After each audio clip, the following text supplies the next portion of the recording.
So, how are you? Good, good, good. Good. So, how many among us here have been in the jungle? Like, in the midst of a jungle? Okay. Okay, you have been there. With all these deadly wild cats, you know, leopards, lion, and all these predators. What happens when a lion roars? What happens? Huh? Everybody runs, everybody takes shelter, and there is absolute silence all over. Why? Huh? Huh? The king of the jungle. That's it? Afraid. Fear. Why afraid? Huh? Yeah? You don't want to become lunch. I think that makes sense. And we are going to talk about that. All right? As we approach the end of the liturgical year, because next Sunday is Christ the King. It is the last Sunday before we get into Advent. So we are getting to the end of the liturgical year.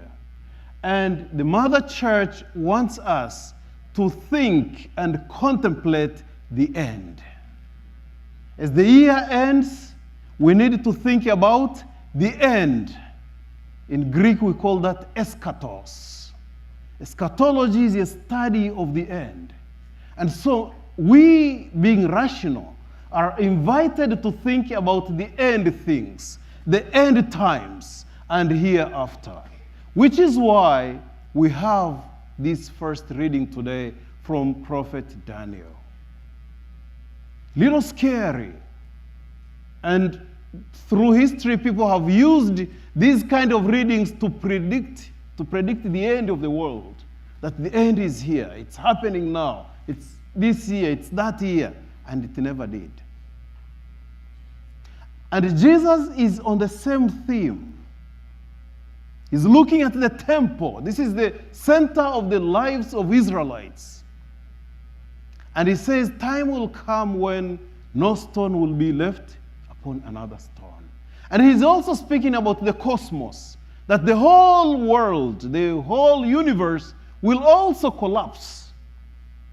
Because everything created, everything material is finite. What's the point? Talking about the end. Why? Why should we think about the end? Why is it important? Talk to me. Huh? He's going to come? You don't know the time? I agree. Huh? Preparation. Be vigilant. Mm-hmm. Yeah, how? You're right, really. By being good? Are you doing it? Are you doing that? My dear friends, there are two major events in each life, human or otherwise. You show up, okay? You realize that you're here, all right? And then you start fighting to keep that life. You don't know how you got here, right? You really don't know. Sometimes we imagine that we know, but someone else decided you should be there. And so you show up. And then you keep that life. You fight to keep it until you can't keep it anymore. And then you have to exit. One of the major sources of fear that humans suffer is the fear of the unknown. What happens to me after that exit? What happens when I'm to be born to the other life? We know that when I was born here, there was pain, a lot of pain.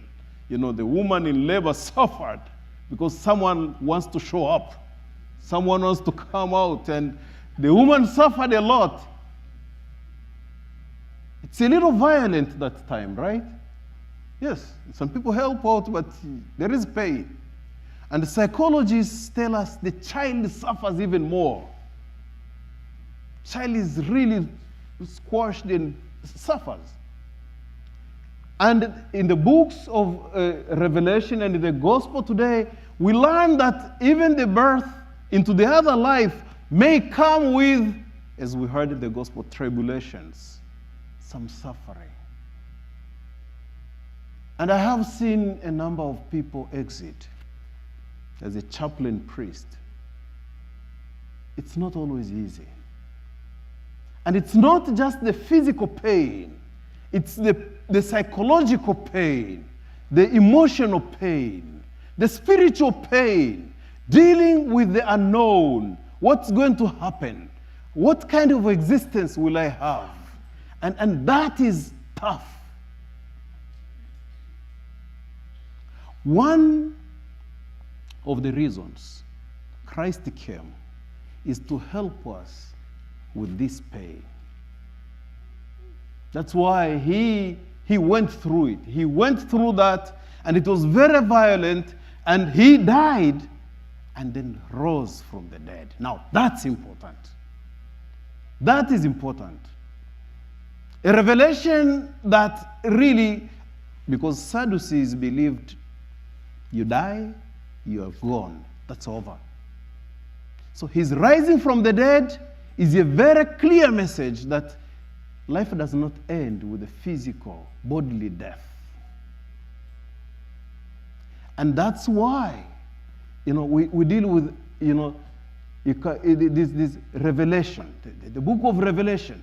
Revelation really, when we speak of, apocalypse, many people think it is very much about, doom and stuff. Apocalypse is really from Greek. It's revelation. It's unveiling. From the original Greek, it's unveiling, uncovering, so that people may see the truth. And so Christ came to reveal the truth about human life, that human life does not perish with death. Now that's a lot of good news. That is important. But again, as we heard from the first reading, the process between point A to point B, when you show up here and when you need to show up there, the process needs to be good. You need to be just. As one of you said, you need to be good. And so the Mother Church today wants us to think about the quality of the life we live and literally deal with the kind of life you will have hereafter. Because this life determines that life. A great saint said, God who created you without your cooperation will not save you without your cooperation. You have to cooperate in your own salvation. And how do you do that? That's what we preach. That's what we teach you. How do you cooperate with God in saving you? How do you work for your second birth? How do you get to life eternal? That's the question. The worst nightmare is when we forget about the second birth. Not the second birth we speak about here. I mean birth into eternal life. The worst nightmare is when we don't want even to think about it. We don't deal with it until it comes. And when it comes, you're so frightened, as though you didn't know it's coming. You see, that's what I deal with as a priest many times. Fear. People who come to me trembling and afraid that it's happening. It's like news all the time. So as the church approaches the end of the year, we are encouraged to think about the end and work for a good end. We traditionally had these prayers for a happy death. Who has ever prayed that? As a child, maybe. Then you gave up on that, right? Do you still pray for a happy death? Do you? You do. What is a happy death? What constitutes a happy death? After you go through all the process, then you accept. Okay, that's okay. That's psychological. Yeah. You go through the processes of death, denial and what, bargaining stuff, and then accept. That is true. But spiritually, what constitutes a happy death? Peace. I agree. Can you have a false pseudo peace? Is it possible to be at peace, but really there is no peace? Yeah? I agree, though.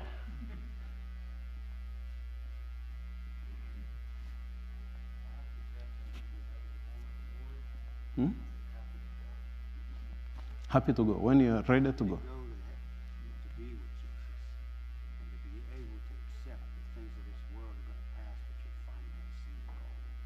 I see. You see, at a certain point, I agree with all of you. You are right, really. At a certain point, he himself, after going through all these processes, he said, "Into your hands I commend my spirit." It's I, thou, me and you. I give myself to you. I've worked to hand myself over back to you. I obeyed you, even when it was impossible. That's what we learn from the cross. And now, I take responsibility and hand myself to you. This is a happy death. It's when you can say, I am not afraid, I give myself to you. That is not easy. You know, great saints, even Padre Pio, you know the story of Padre Pio. Padre Pio is one of those people who had known when they are going to die. 50 years before. He kind of literally waited for that time. But when that time approached,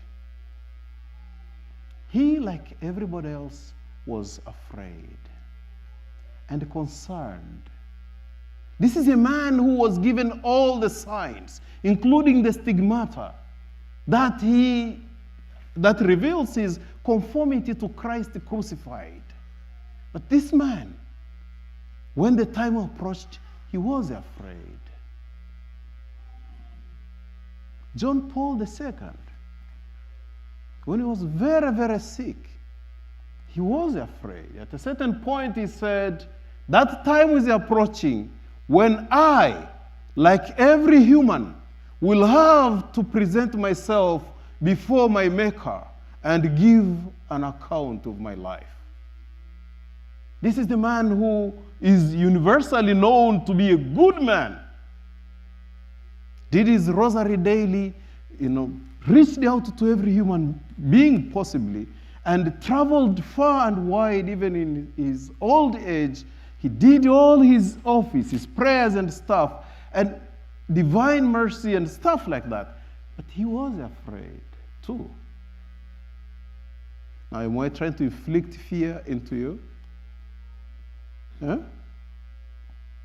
I see people looking at me as, yeah? No, you're not. It's normal. It's life. It's life. Now, it's life, but I want you to be sober as you approach this natural thing, which has to happen. And prepare for it. Prepare for a good exit. Make your exit a quality exit. By the way you live here. Make the difference you need to make here. Life is a process between that point A when you show up and point B when you exit. Now, What matters is how this process prepares for that exit. Prior to Vatican II, the church was very much about this, eschatology. Think about the end. Work, to prepare for the end. Then we said, no, let's not deal with the end. Close your eyes, have fun. Let us dance in church, that's all. Today I'm telling you, as a priest, that we need to do that. We need to do that, and it might not be very exciting, but you need to do that. I spend at least every week some time to think about that. If the Lord knocks on my door today, where do I end? Am I ready? Many people say, oh, I'm not afraid of dying, I'm just afraid of the process. The process is on. The process is on. If you're growing older every day, that means you're really dying too. You know that? Huh? Yeah, you fight to keep your life, but you're really approaching. The process is on. It doesn't matter how old you are. It can happen anytime, as we heard in the gospel today, of that day and hour. Jesus himself says, not even the Son knows. When the Father says, yes, Leonard, it's you today, not even the Son knows. It's him and his own child, the Father and the daughter or son. He's trying to say it is very personal between the Creator and the created. Think about that. The book of Revelation is about the truth, unveiling the reality about life on earth. Unveiling that. You can choose to wear the veil and you're an ostrich and stay there as if this will never happen. But a human being is created, unlike everything else on earth, with the veil off, so you can see. So you can see. It's personal between you and your Creator. Think about that. Work on it. And try as much as you can to earn heaven.